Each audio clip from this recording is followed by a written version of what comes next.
Welcome back to Crypto Meets AI. Jerry here with an update for you. Do me a favor, friends. Smash that like button, hit subscribe, and comment down below. Now let's get into this. We're sitting at $2.32, trading within the range of 228 to 248. We're down about 4%. The whole market is bleeding red, and it's pretty crazy with all the news that's coming out. Classic case of market manipulation and price suppression. I would have to say this is probably some of the bullish news I've heard yet for Ripple and XRP.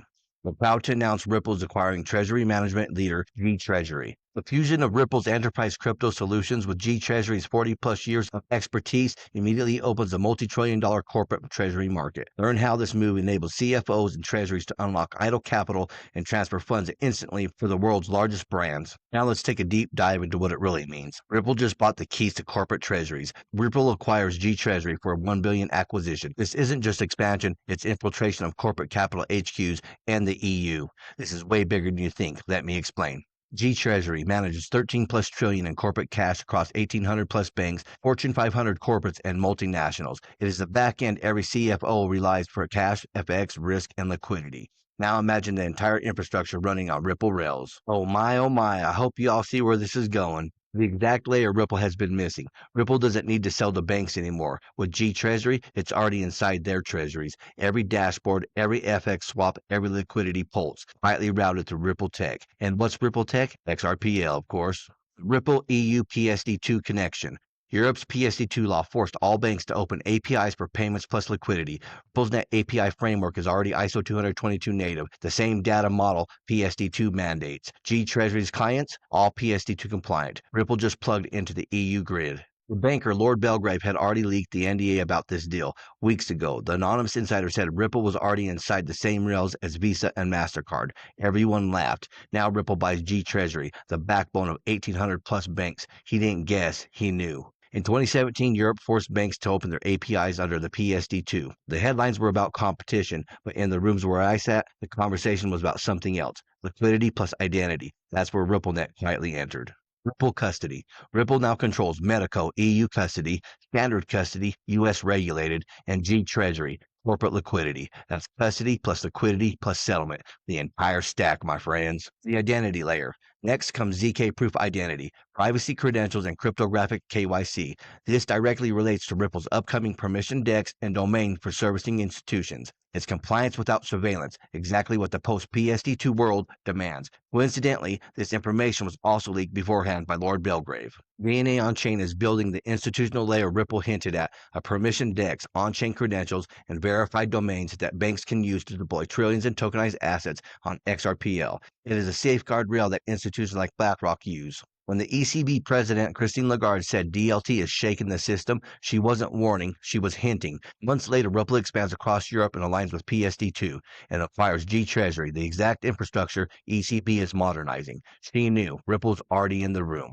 Will not be between those who are disrupted and those who survive, but it will be between those who are cannibalized because they are not seeing it coming and they're not embracing it, and those who self-induce that cannibalization. And I'm using cannibalization on purpose because it's a bit of a striking, horrible word, but it's really what it means. It's you're going to disrupt your business model, you're going to change it, you're going to reduce your cost, you're going to expedite your transactions, and you're going to continue to inspire confidence because you will build that on the basis of an existing backbone, which is your bank and the confidence relationship that you've established with your customers. So that's where I see changes happening now. If you think of Circle and Ripples and all those, that's where they are active and quite clear they all knew. They all were in the room together. They all held their private meetings. This has all been planned out. Don't just acquire a company like this on a whim's notice. This has been months in the making. A macro angle. Ripple is building the invisible plumbing for the new monetary system.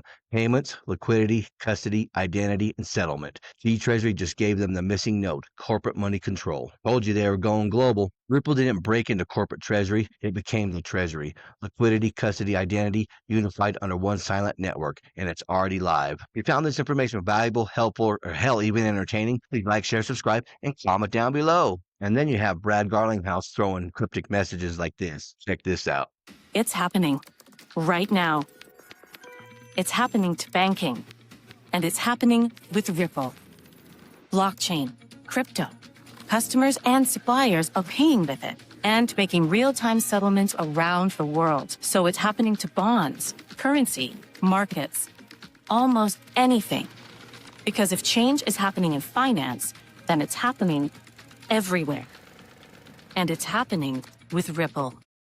With all this positive news, market just keeps on dumping. It's obvious what's going on. It's obvious. And it's probably going to continue until the Clarity Act and the Blockchain Act are signed into law. In an interview on CoinDesk, World Liberty FI co-founder Eric Trump confirms his plans on tokenizing his family's real estate in a CoinDesk exclusive. Let's check it out. You mentioned just a little while ago the tokenization of real estate and the potential to tokenize your family's real estate.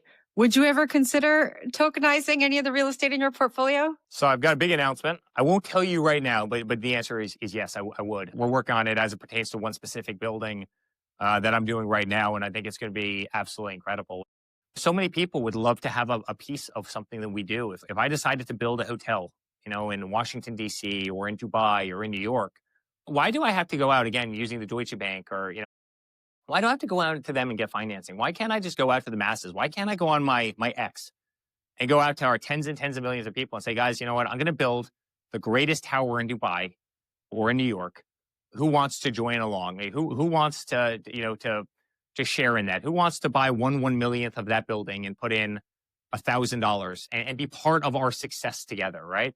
Under no other scenario could they ever have had access to that project. They didn't have the money. They didn't have the means. They didn't have the capital. They didn't have the know-how. They didn't have the bandwidth or the contacts. They could have never been involved with the ownership of Trump Tower Dubai or Trump Tower Washington, Washington, D.C. or New York. No different than Taylor Swift. I mean, if Taylor Swift does an album, why can't she come out and say, listen, my next album, I'm going to tokenize it. For all the Swift fans out there, the millions of people, young girls that love her, if everybody wants to buy in for $50, I'm going to sell one token of my new album for $50 and you're going to have intrinsic ownership forever. The world is migrating to a system like that, right? And that's going to take out a lot of these power players that have really had virtual monopolies over these industries for a very long time. That's why this technology is so amazing. It's going to level the playing field for everybody. Sony wants to become a bank. Sony has filed for a U.S. national banking charter to issue dollar-pegged stablecoins, manage reserves, and offer crypto custody and digital asset services. They want a piece of the pie too.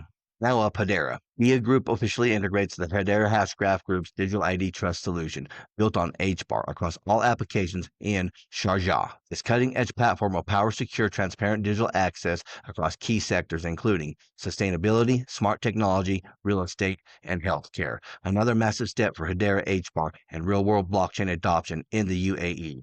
XDC Network. PrimeFi has expanded XDC Network, bringing its omnichain lending protocol to the XDC ecosystem.